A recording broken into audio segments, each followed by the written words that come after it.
Today's episode is brought to you in partnership with my friends at Stonefly Nets. In today's world of disposable products, Stonefly Nets is making heirloom quality, handcrafted, custom wood landing nets. When my friend Ethan started Stonefly Nets back in 2018, his main goal was to put the customer first. He provides personalized service that starts with knowing your name. Ethan keeps a small stock of nets for sale on the website, but primarily builds custom nets to order.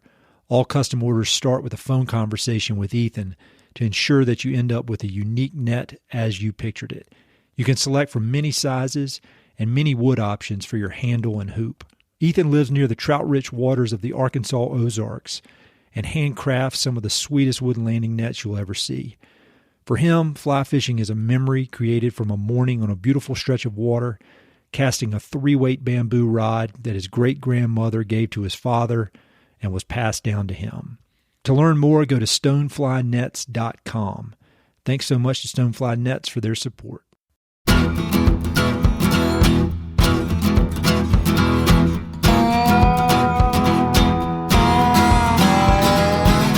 This is the Mountain Prairie Podcast. I'm Ed Robertson.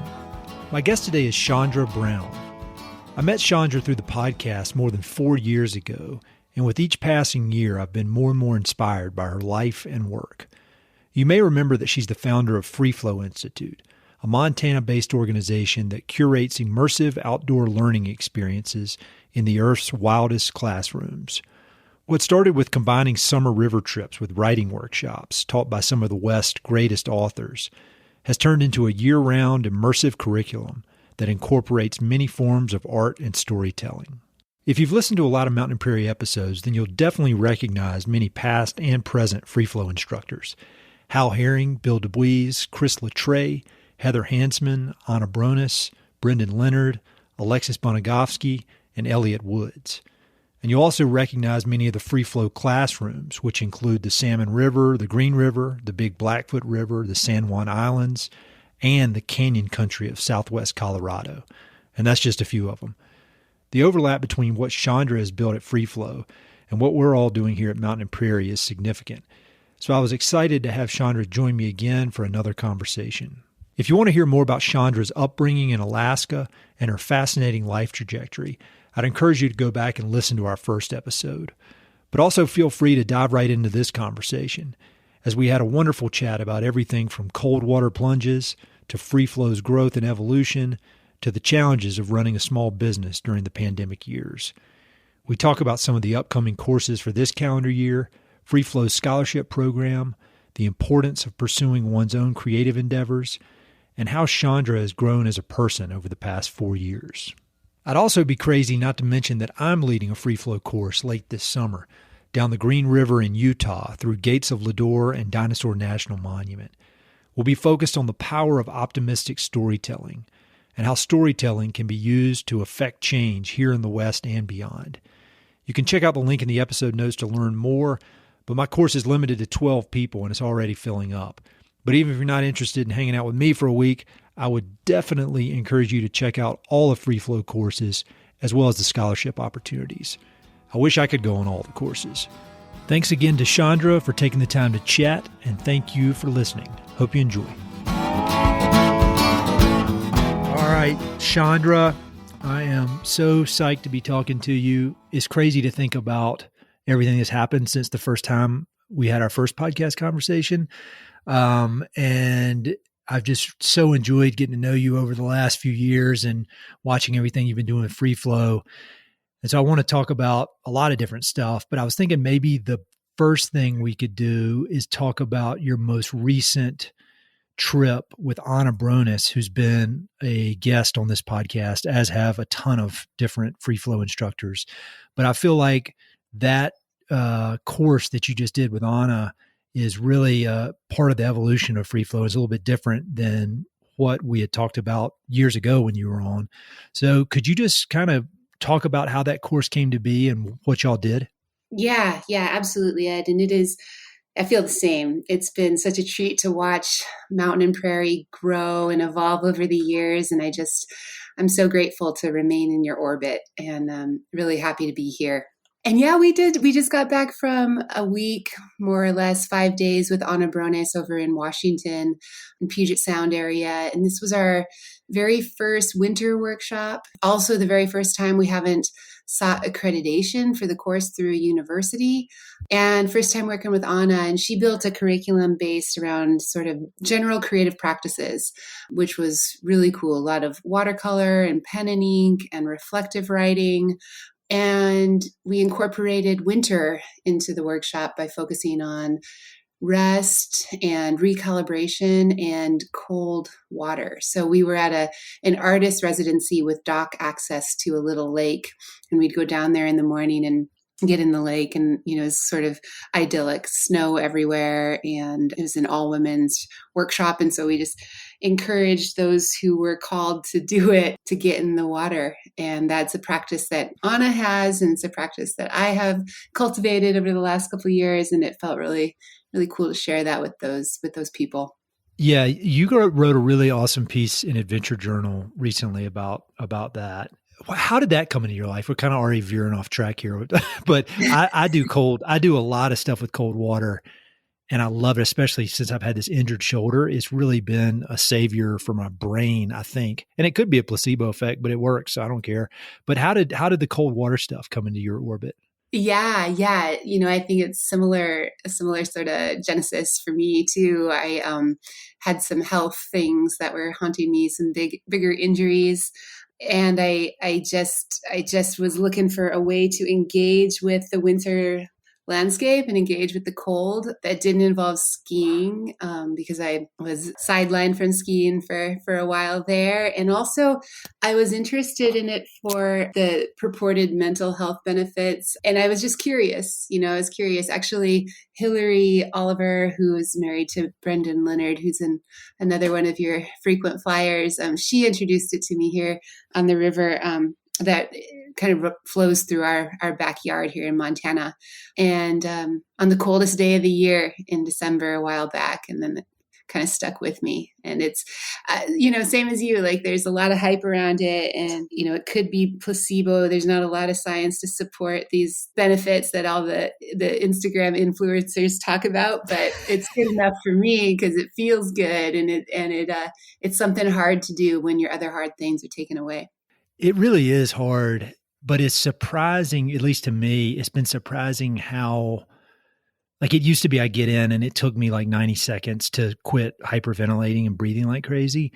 And now when I get in, it's maybe 10 to 15 seconds of crazy breathing and trying to catch my breath. And then it's actually, and I'm not just saying this because I'm a wimp when it comes to a lot of stuff, it's actually relaxing. Like there's something, I don't know what chemical it releases or again, maybe it's placebo. But it makes me truly relaxed. And then when I get out, I feel great. Do you get relaxed in there, or is it kind of hard the whole time? Counterintuitively, it's incredibly relaxing. And there's something sublime about being surrounded by everything that we associate aesthetically and visually with discomfort, snow, cold water, ice, wind, sort of that whole winter aesthetic. And then you're in there. Yeah, there's just something quite inexplicably calming about that. And I do think that the biological piece, slowing down your breathing, trying to get your heart to relax, trying to disengage from that sympathetic nervous system, all of that probably contributes to that sensation of calm. Yeah, it's so interesting. And I'm glad you're on here saying this, because I bet if people hear me saying it, they're like, that's weird, or he's trying to be a tough guy or something like that. But if you're doing this stuff, there's definitely something to it. And it's not just like a super weird thing like what I do. I highly recommend it. All right, we'll get back on task now. So for people who have not listened to our first episode, I encourage people to go back and listen, because you hear all about Chandra's upbringing and just all the cool adventures she's had. But can you just give an overview of Freeflow Institute, what it is, and then kind of how it came to be, how you decided to start it? Probably don't need too much background other than the fact that I had just finished graduate school here in Missoula. And I was teaching. I had gone back to the safety net of teaching high school Spanish, which is what I did before I went back to get my master's degree in environmental writing. And I really wanted to stay in Missoula, and I just wasn't sure what my next move was. So I took a job at the high school, and I loved it. And I was comfortably teaching high school, speaking Spanish with teenagers, and then guiding river trips in the Grand Canyon in the summertime. And then I was also sort of trying to hustle to put my master's degree to work and keep up with my writing. So like freelance stuff, mostly for publications tied to rivers and water. So it's kind of this mosaic of things, an amalgamation of things I was trying to make work here. And a friend who's a filmmaker and a photographer suggested this idea in like 2016 of trying to build writing workshops that take place on rivers. So we ran with it, and I built this thing that we eventually called Freeflow Institute that was selfishly like the nexus of everything that I love, which is education and river work and creative endeavor. And so that's our bread and butter. It's where we started, which was with those creative writing courses on the river. In 2018, my friends William deBuys and Hal Herring, who are both past Mountain Prairie guests, were our guinea pigs, and we ran our first 2 pilot programs.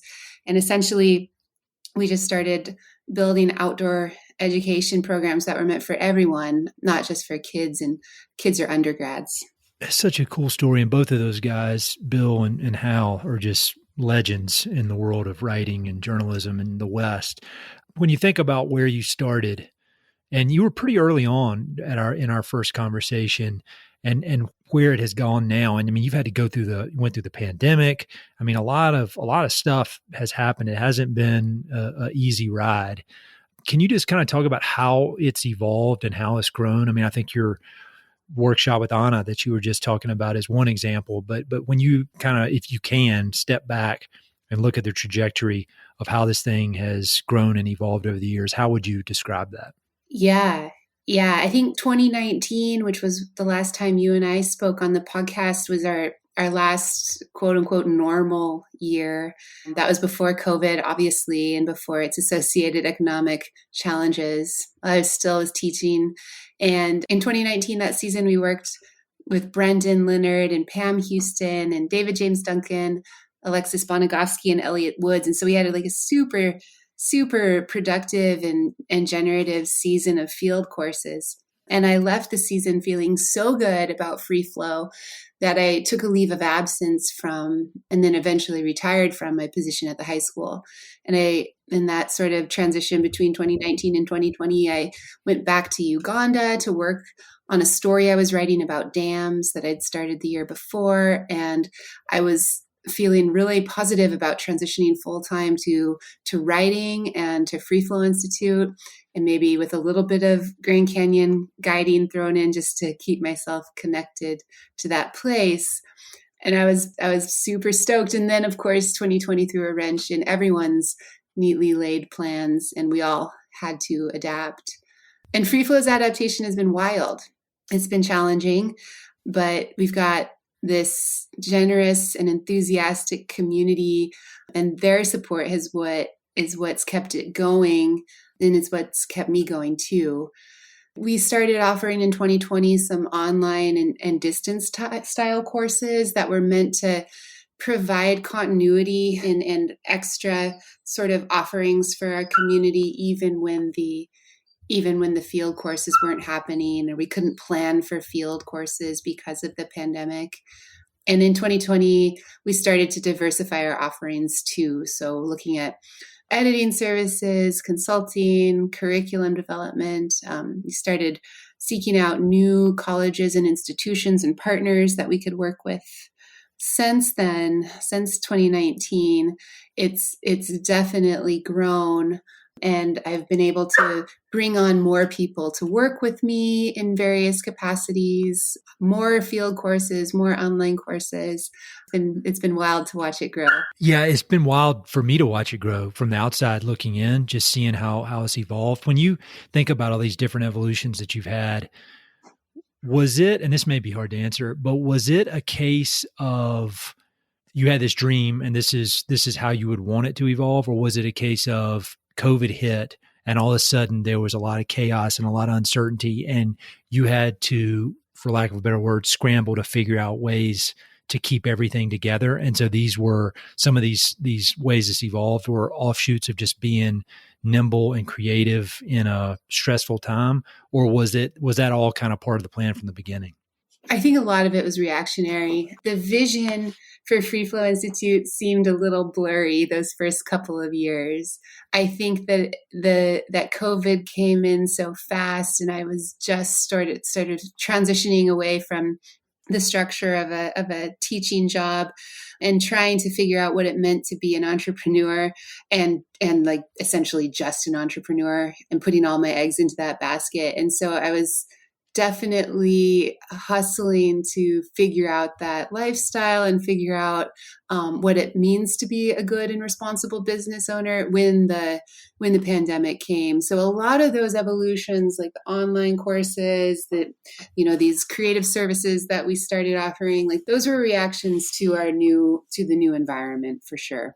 And so I'm real interested in that, in your process of quitting your job and going after this full time, because I think anybody that's started something on their own, they've gone through that. And I think a lot of people have dreams of doing that, but for one reason or another, I mean, it can be scary and nerve wracking. So a lot of people don't do it. And I just did a version of that by going all in on this podcast. And so like if somebody were to come up to you that's got a steady job that they don't hate, but that's not their passion, and they have some pursuit they want to pursue, whether it's a business or a creative endeavor, writing, whatever, what advice would you have for them? Like say it was somebody who's 10 years younger than you are. I would probably tell them that there's just not one right way to design their life, and there's no one correct way to derive joy or pleasure or meaning from what it is that you do or the relationships that you have. And I think that for me, it took a lot of conversation and meditation and reflection, but also a lot of conversations with people that I respect to give myself permission to deviate from what felt right. And I use right in quotation marks there because it's responsible to be a teacher and also to supplement your meager teaching salary with other jobs, right? And it's responsible to, invest in your home and invest in your relationships in a conventional way.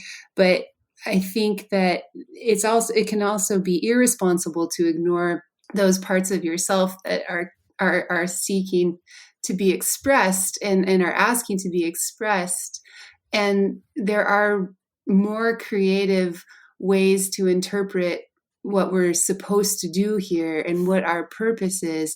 And I think that we're not all meant to fit into the designs that are laid out for us. And so I think I would tell someone who has a vision, who has something in mind that they think the world needs, that it may be considered irresponsible to let that dream languish. And so, of course, we're not all in a position to drop our salaried job and go all in with something that seems to fuel our heart and our imagination. But and this has been very difficult for me at times, and for my relationship and for my friendships and everything else, because it's a constant hustle, and it has a lot of ups and downs. But I think if someone's in a position where they have the freedom, they've got some resources set aside, and they're curious, they should probably just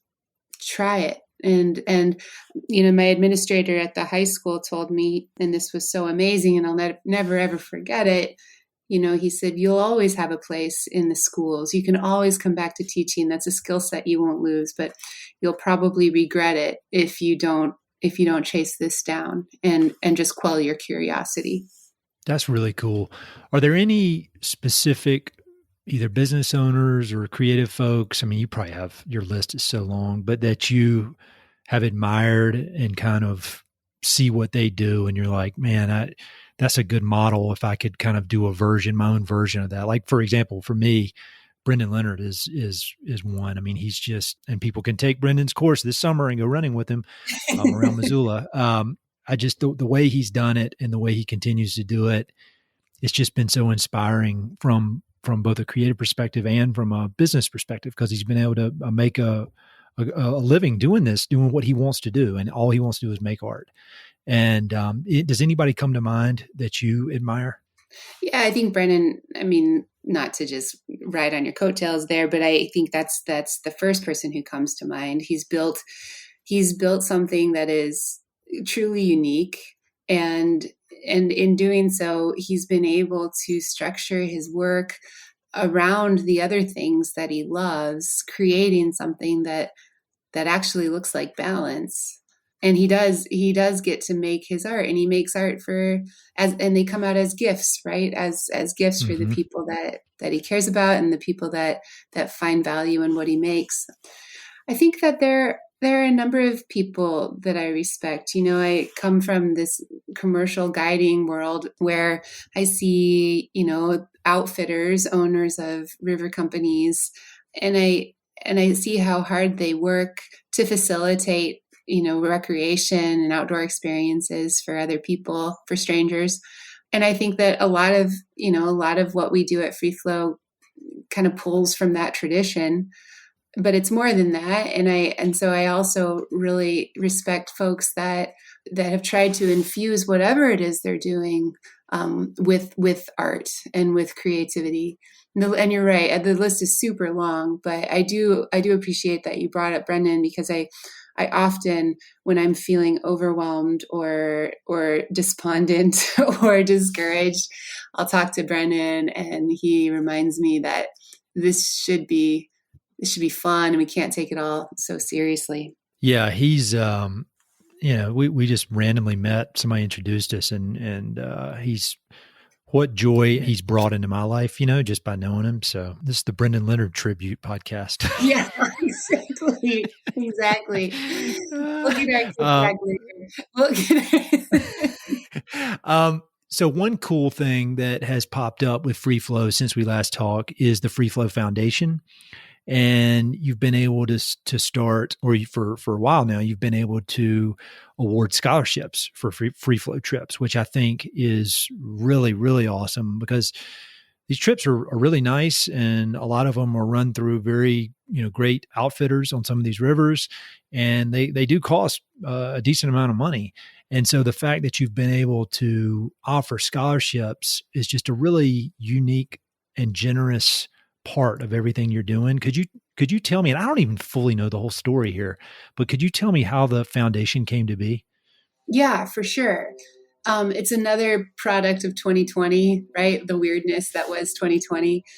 I think it was in March, like COVID was in full swing, and I was much of the country, like I was like, well, I guess this year I'll build a garden for the first time in my adult life. Make and I remember, bread. Isn't that what everybody was doing? Yeah, exactly. So I remember quite clearly, I was, you know, in this thing that would eventually become a garden bed, and a colleague from the high school in Missoula called, and she retired after my first year of teaching there, but she had started this really small nonprofit that was originally meant to help fund student travel to Peru for her Spanish students. And she just called and was like, hey, I've been thinking about what you do, and I'm wondering if it would be useful to your project to have a 501c3. And I was like, why not? Let's make a garden and let's make a nonprofit. And so I ended up transitioning her existing 501c3 into what is now the Freeflow Foundation. And we built a board of directors, and we built a mission, and which is to provide support for Freeflow participants who need it. So in the form of scholarships and gear, mentorship in outdoor pursuits, as well as creative work, and then also to build more diverse and complex cohorts with people from across the socioeconomic strata and from different backgrounds. So there's a lot of language around this work now, obviously, you know, decolonizing, diversifying, eliminating barriers. But at its core, it's just helping people access outdoor experiences that we think everyone should have. Yeah, I think that's so important. But I mean, that's, it's basically like another business you have on top of this. And when I looked on the website, and I should know more about this, but I don't, like there's a certain scholarship that's sponsored by like American Rivers, if I remember correctly. Can you kind of run through what a few of the different opportunities for scholarships are? Yeah, for sure. So we've got a few different pots that we can pull from to help support our participants. And really the scholarships are for anyone, although we prioritize folks from BIPOC and LGBTQ and other marginalized communities, but we want to help support anyone who doesn't enjoy easy access to outdoor education. And so we've got a few really solid partners, like you mentioned, American Rivers. Their Northern Rockies chapter supports us with an Indigenous scholarship. So for a course in Montana or Idaho, and it's for Indigenous folks who are interested in the material and interested in getting on the river with Freeflow. And then the Southwest chapter of American Rivers also provides a significant scholarship opportunity. It's project-based. It's for anybody with roots to the Southwest. We're partnering with the Mountain Prairie Reserve for a scholarship this year, American Whitewater as well. We always offer a few American Whitewater scholarships, which are also project-based to help promote American Whitewater's mission of preserving access to rivers. And then we have a big community scholarship fund, which consists of donations and contributions from our community. And scholarships that come out of that fund are for everybody with no strings attached.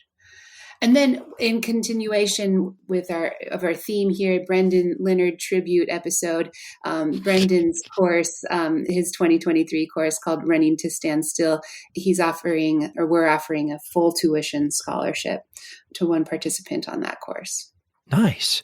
So maybe this is a good time we don't have to hit every single one of them, but for people who have not visited the website that are driving down the road right now or washing dishes, as I always do when I listen to podcasts. That's all I do. Like I spend so many hours per week washing dishes. It's off the charts. So if anybody's out there like me washing dishes and their hands are wet and they can't go to the website, run through some of the courses. And one of them is very subpar, and I don't know why you agreed to do it, but most of them are really awesome. Wait, first, can I ask you, do you have a dishwasher? Yeah, but I'm one of these guys that I might as well not have one because I clean the dishes so good before I throw them in, and I'm very organized about it. I'm not organized in real life, but when it comes to the dishwasher, I am.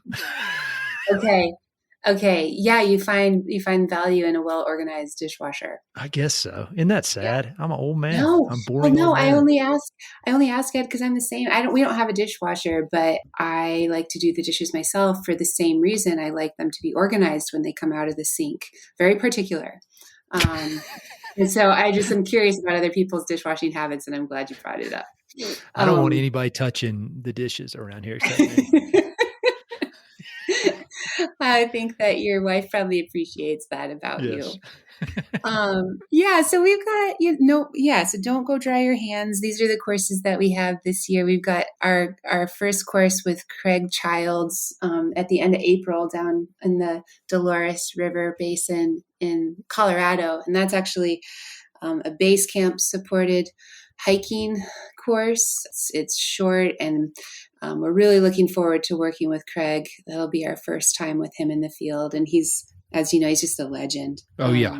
And then we're working with Joe Wilkins on the Blackfoot River here in Montana. We're going sea kayaking in the San Juan Islands with Anna Maria Spagna. Chris Latre, who's another one of your guests, is leading a course called Good Ancestors on the Missouri River. And that we're looking forward to that as he's about to release his new book, Becoming Little Shell.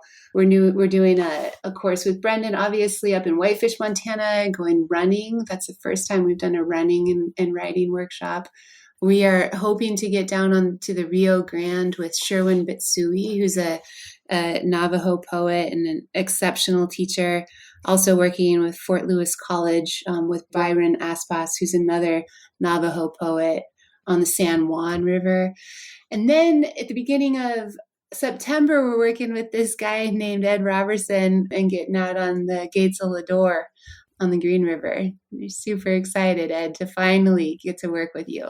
I'm super excited. It's gonna be so fun. I mean, it's one of those things in the when I've done these versions of these kind of trips before, I've found that I learn more from the participants than I feel like they learn from me. So I'm just honored to be included with all these awesome people.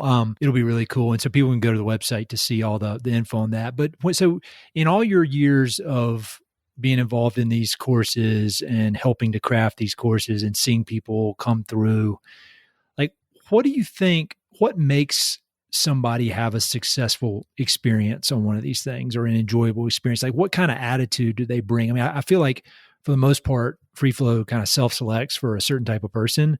But like, if you were giving somebody advice on how to arrive, like in what state of mind do you want to arrive to get the most out of one of these courses? Is there a common theme that you've seen that kind of ensures people will have a successful trip, however they define success?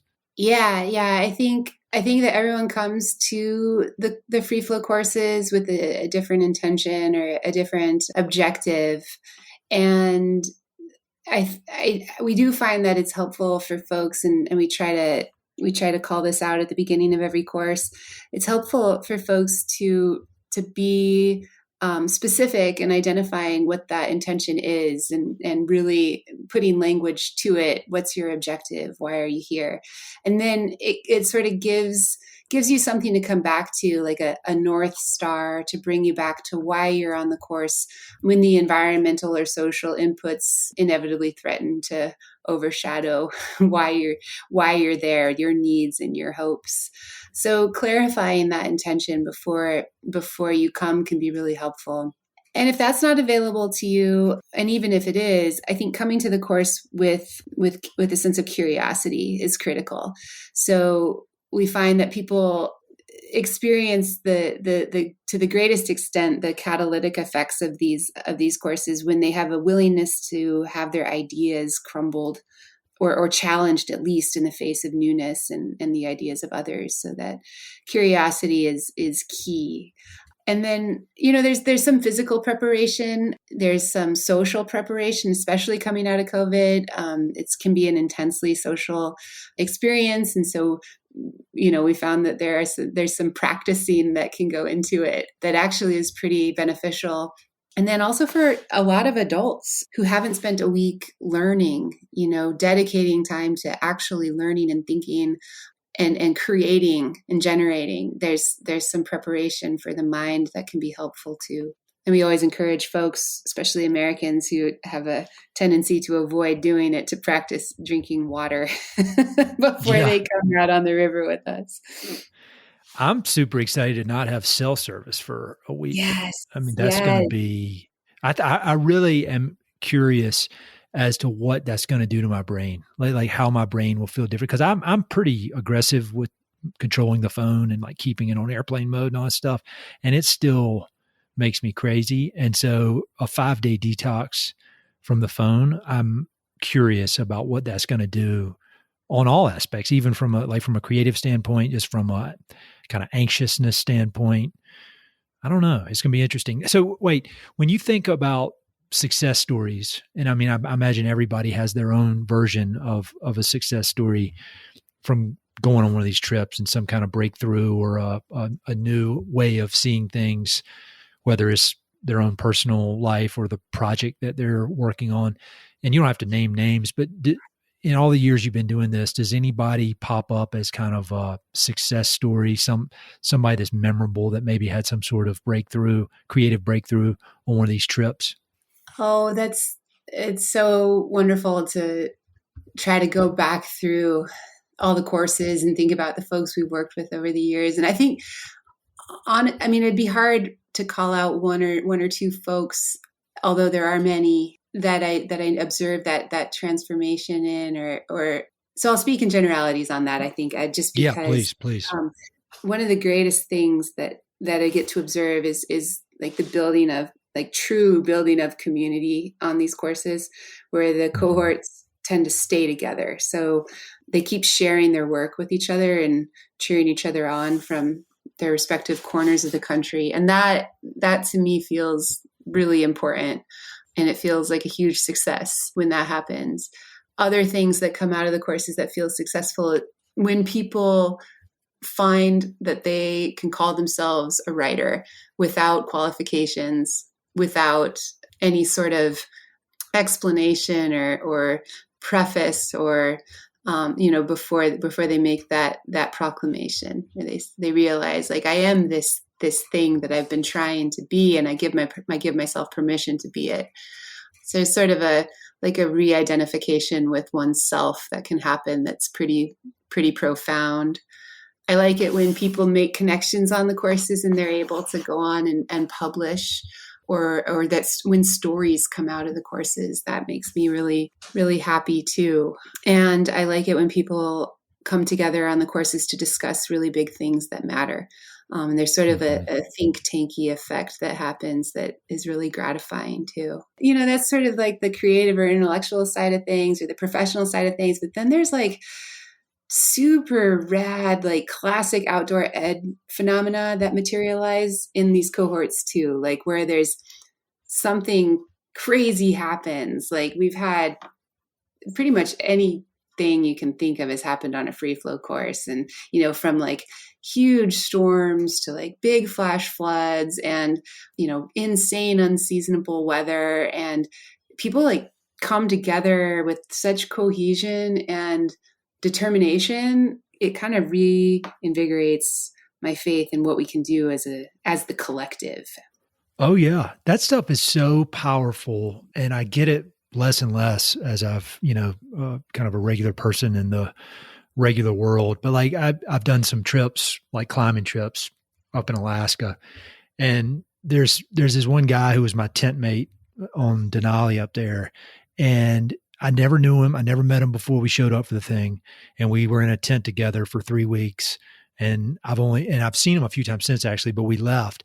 And so this intense 3-week experience where we're tied into a rope together, we're freezing our ass off together, just trying to keep it, between the dim yellow lines and not just completely destroy ourselves.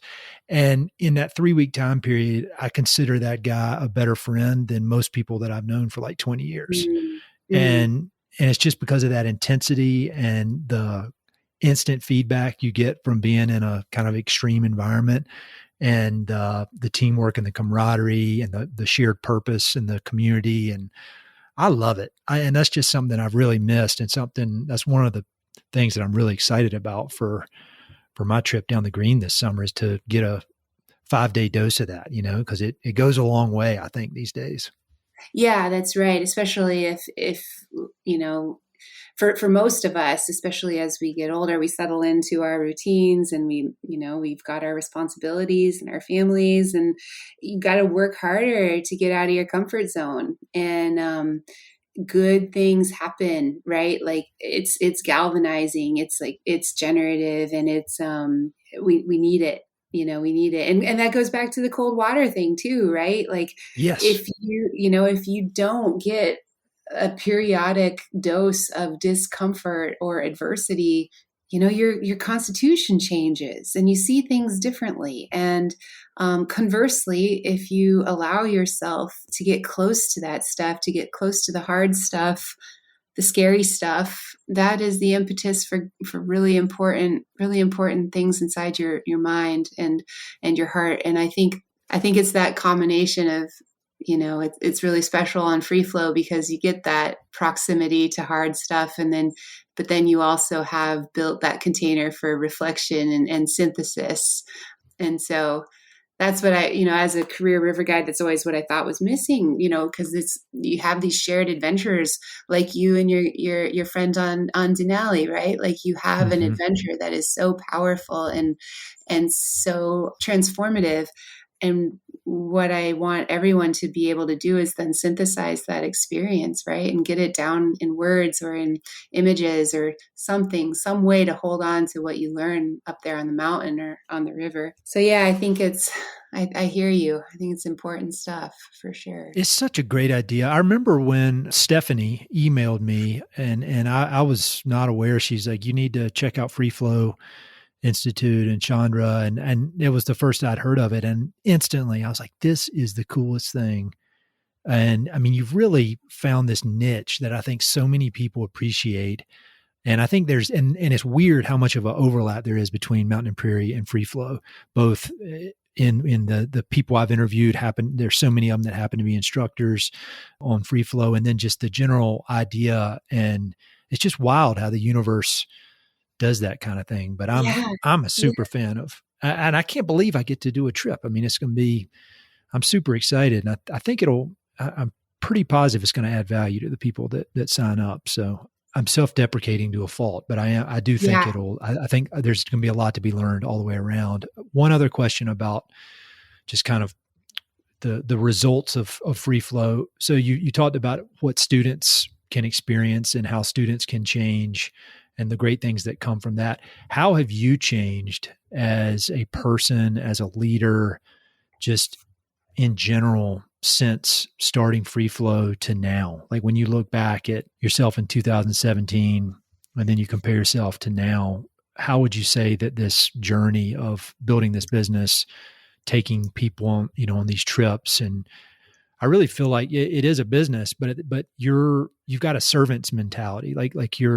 It's very clear that you're giving, you mentioned giving gifts, and like this is a gift to people. And so how has that changed you? Oh, thanks, Ed. I have to back up and say that, yes, your course is going to add tremendous value, and you are self-deprecating to a fault. And I think that this is something that we probably share, is that sense of doubt about what we're putting out into the world. And I think that is a form of humility, right? And I think that humility has a lot of value in the work that we do, but also I think I've been working really hard on trying to find my confidence within this space, and remember that we do build beautiful, magical things, and they can be gifts to people. For me, I've felt a disconnect in my mind between the fact that it is a business and we're selling these things, and the fact that they are beautiful, necessary offerings. And so now it's been a challenge to try to braid those two realities together. And I'd say that's been the biggest thing for me as a business owner, is trying to acknowledge the fact that they can coexist and they're not mutually exclusive.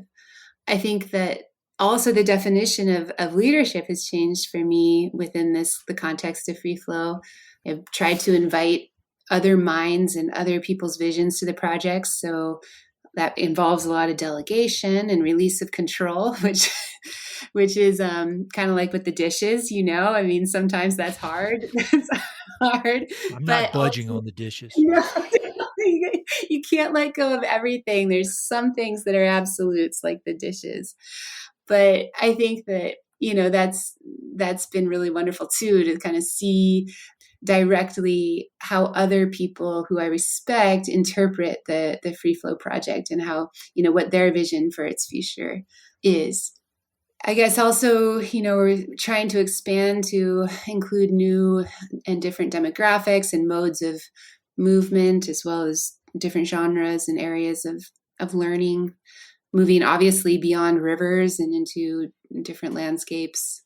And I suppose too, I've, and this is an ongoing lesson, and I'm in no way prepared to say that I've learned it, but I continue to explore what I can and can't do and where to draw lines. And sometimes I'm really disappointed in how limited I am, either as an entrepreneur or as a creator of things, and also at how bad I am at actually drawing those lines, or acknowledging that they even exist.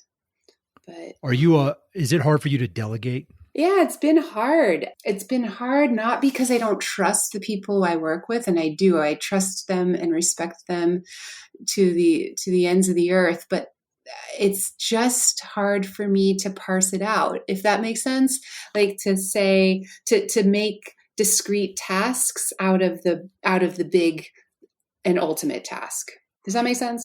Yes. Well, and I would imagine though you're probably better than most because of your teaching background. It's like if I feel like I understand something, that's one thing. But if you have to tell somebody, teach it to somebody, that takes a different level of understanding. And I think that's how it is with any of these tasks and really having to figure out like, all right, well, if this thing I do every day, what are the pieces of it? And how can I teach somebody how to do it or instruct somebody how to do it? And it's a lot different than knowing how to do it yourself, at least in my experience. Yeah, absolutely. Yeah, you just hit the nail on the head. I think identifying the individual tasks is the first step, and then being able to articulate what within that task is important. And I think that I always, as a teacher, I always thought that there was more value in saying, here's the end goal, you choose how to get there, than it is to say, here are steps A through G, and those steps will allow you to arrive at that end goal. Filling in the gap between the starting point and the end point was always quite valuable in education. And so I've tried, to maintain that sort of ethos or mode with delegating within the business and within the nonprofit, within the foundation. But yeah, it's a work in progress for sure. Yeah, that's the name of the game, though. How boring would it be if one day you woke up and you're just like, all right, I got it all figured out. Nothing new to learn. We got it all, Exactly. That's what I tell myself to make myself feel better about my slow progress. Yeah. So when people go to the Freeflow website, you see the trips, you see all the great team that you have, and there's all this cool stuff that you would expect. But then there's some other stuff that you mentioned earlier briefly, like your creative services, and there's a Freeflow podcast. And any of that stuff you want to highlight that people might want to check out when they stop washing dishes and look at the website? Yeah, sure. I think our podcast was I just used was because it's on a hiatus right now. It was a really wonderful way to integrate the work of our community, both our instructor community and our partners and our alumni, into something cohesive. And we thought it was quite lovely. But that was supported by a grant from an organization called the Prop Foundation up here in Montana. And our grant ran out, and we've had to pump the brakes on our podcast, at least for the time being. Again, that goes back to the drawing of lines, right? And the recognition of limits. But the cool thing about a podcast is it's there forever. It's out there and people can listen. And so I'd encourage people to check it out because I really enjoyed it. Thanks, Ed. Yeah. It's nice to have good role models in the podcasting world. So thank you for that. And we're talking about Brendan. We're talking about Brendan. Yes, talking about Brendan again. Yep. No, we also have that page called Creative Services, and that again was, one of the byproducts of our challenges within COVID. But we've decided to stick with it because it's fun to engage our minds in these other ways and kind of capitalize on our collective skill sets and offer these things that we find that people are interested in and people need, the editing, the writing, the support. I hesitate to use the word coaching because I don't like that word anymore. But, basically we want to offer what we have to folks that might find value in it. And that also goes with, for curriculum development too, and trying to develop, new innovative ways to do learning outside. Yeah. Everything you're doing, the idea of a gift, I mean, really every aspect of Freeflow has that kind of ethos behind it of like, this is produced with a generous spirit to try to help people. And I think that's so cool. I mean, I'm not trying to compare my little thing to what you're doing, but like I read a bunch of Seth Godin, and I was talking to a college student today actually about creating stuff. And I was like, just read Seth Godin, because everything he says is that, when you produce something and put it in the world, think of it as a gift, and you want it to add value to the people that buy into it. And I feel like that's what you're doing. And it's been so inspiring to me. Like, as I've been trying to build up my little thing, to watch what you're doing from afar and check in every so often. And it's really cool, man. It makes me feel better about the whole universe, everything you're doing. So I'm not joking. It really does. One other question for you. I might have more questions, but you've always got good book recommendations. So many awesome writers and authors and poets, and you write so much yourself.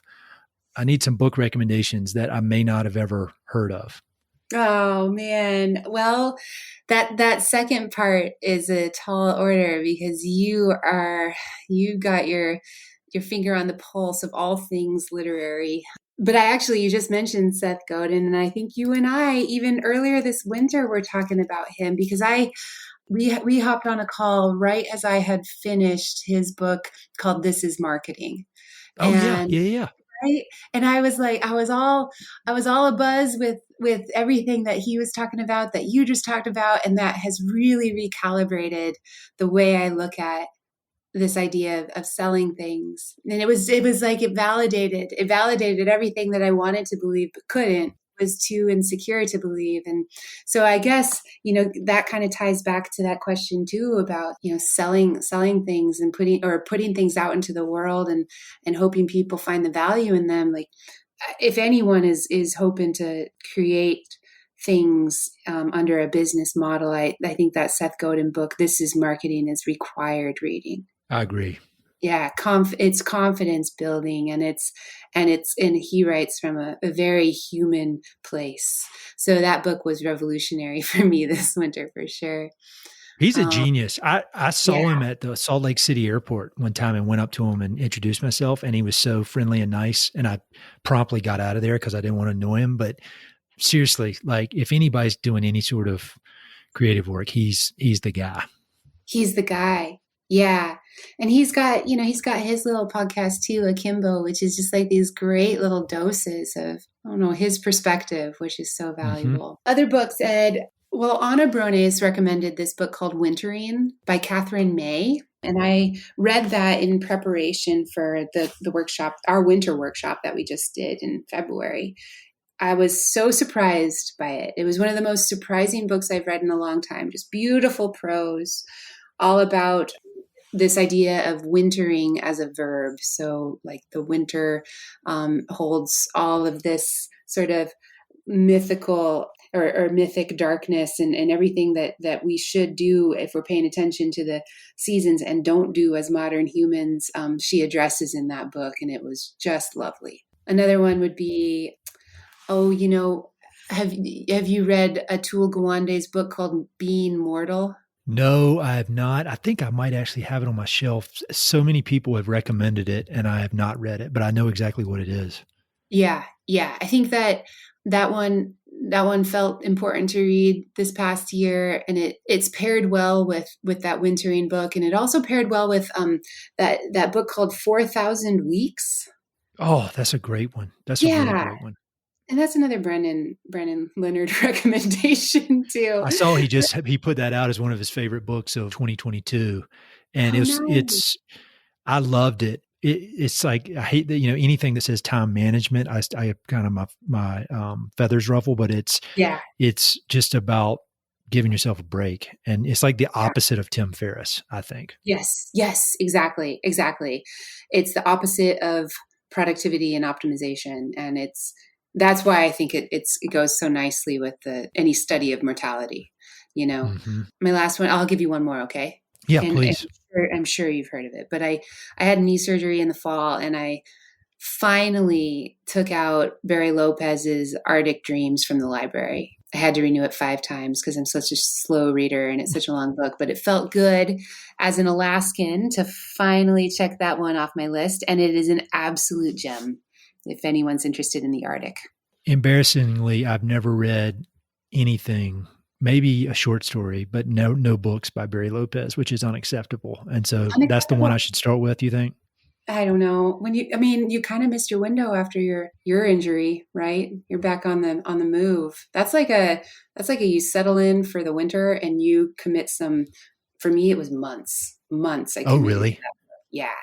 But other people probably, you're a fast reader, Ed. You probably won't have that experience. But I probably don't absorb it like you do, though. And saying I'm on the move is very generous, because I am on the move, but it's a funny looking scene seeing me kind of waddling down the road. Yeah. No, those are all awesome. And I don't think, other than the 4,000 Weeks, I haven't read any of those. So that's really great. Thank you so much. So if people want to learn more about the courses, they want to learn more about the scholarships, where should they go? It's all on freeflowinstitute.com. So the scholarships, all the courses, all of our past courses, everything that we're offering is all on freeflowinstitute.com. We've got an Instagram and a Facebook as well. And I'd be happy to connect with anyone via any of those platforms. So, and I'll look forward to it for sure. Always happy to answer questions. All right, Chandra, this is awesome. Thank you for everything you're doing. I appreciate all your work. I appreciate your friendship. I'm psyched for September 1st, and I'll look forward to hopefully seeing you in person pretty soon. Yeah, Ed, that sounds great. And thank you again so much. I appreciate any chance I have to talk with you. Hey, it's Ed again. Thanks so much for listening to the podcast. I know your time is valuable, so it means the world that you spend it listening. If you want to support the podcast and help it to continue to spread and grow, there are a few ways you can help. Number one, pass it along to a friend or share it on social media. Word of mouth recommendations are the most powerful way for ideas to spread, so I'd love it if you could share the podcast with a few pals who might enjoy it. Number two, you can go to Apple Podcasts and give it a 5-star review. Good reviews encourage the Apple overlords to suggest the podcast to others. So there's a link in the notes if you'd be so kind as to give it 5 stars. Number 3, you can support the podcast financially via Patreon, and there are exclusive benefits for those who do, including a monthly behind-the-scenes newsletter, Mountain Prairie stickers, live and recorded video chats with podcast guests, and much more. Number 4, I've also got 2 emails that I send out. The first is my weekly email called Good News from the American West, which I send out every Wednesday. It's only positive news, something we can all use a little more of these days. And my other email is my bi-monthly book recommendations email. One email every other month with 5, 6, 7, or 8 books that I've recently read and highly recommend. The thousands of people on both of these lists will vouch for me. No spam or other funny business. And number 5, finally, check out my online store for Mountain Prairie stickers, shirts, and coffee mugs. I've got some really cool designs from Western artists with more on the way, so head to mountainprairie.com/shop to check it all out. I'd love to connect with you. I'm on Instagram and LinkedIn, so look me up on either of those platforms by my name or through the links on my website. All right, that's it. Thanks so much for your support.